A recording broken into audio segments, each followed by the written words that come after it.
honey. You know why you're here, don't you?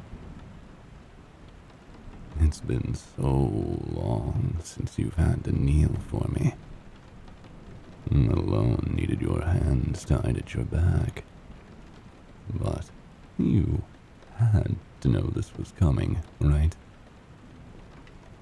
Don't look at me with those innocent eyes. They can't fool me. It's pointless to feign ignorance after that little unauthorized display you put on at the bar tonight. Just because I take you somewhere casual doesn't mean you can forget that you belong to me, and me alone. Taking you to any public place seems to give you bravery enough to test me lately. But tonight, you were too bold for your own good, baby boy. And you have to know that. Did you really think you could wink at some other men without me noticing? Or that I'd tolerate you accepting drinks that I didn't pay for? I don't care if they're free. I wouldn't care if you were brought an entire tray. Hell, a cart full. They're not just drinks. They're a message. A symbol of intent. You should know better than to respond positively to such a message when you're already taken. I was sitting right beside you. And yet, it was like you were free game to anyone who took a fancy. I don't want you encouraging anyone else, because no one else can have you. If anyone is going to give you attention, it will be me.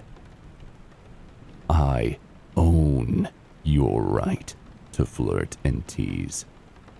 And I didn't give you permission to be so free and rebellious, especially when I take you out to have a good time together. Oh, now, shh. One more word, and I'll have to gag that pretty mouth to keep it from defying me. Do you understand? Good.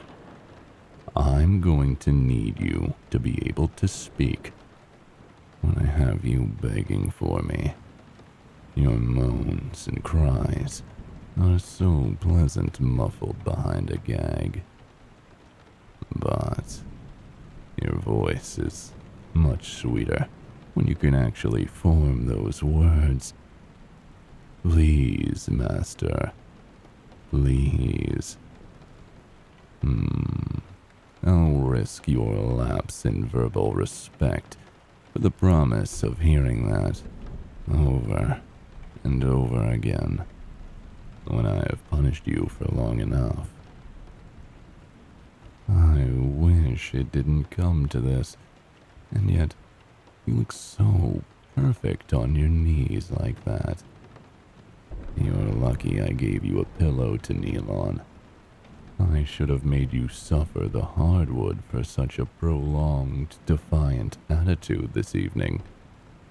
But I can only punish my misbehaving boyfriend so much, and I'm going to be doing enough to you without bruising your knees on top of that. Look up at me. Ah, yes. Now your eyes are not so deceiving, are they? No innocence there now. Your cheek is so soft. It's turning pink under my hand. Don't think that nuzzling into it will dissuade me. Your full, soft lips. Open them for me. Oh, the things I'll do with this mouth. It so hot around my fingers. I'd almost think you're eager to give them attention like this. You don't get to show this mouth off to anyone else. Only me. Don't throw around that sexy smile so casually just for the attention of strangers. You hear me? Never again. Because I'm the only one who truly has the right to explore this mouth. These lips. This gorgeous neck. Your body.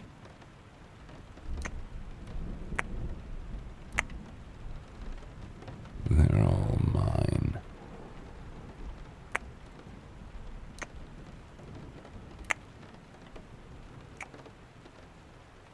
Oh, but that's enough pampering for now, honey.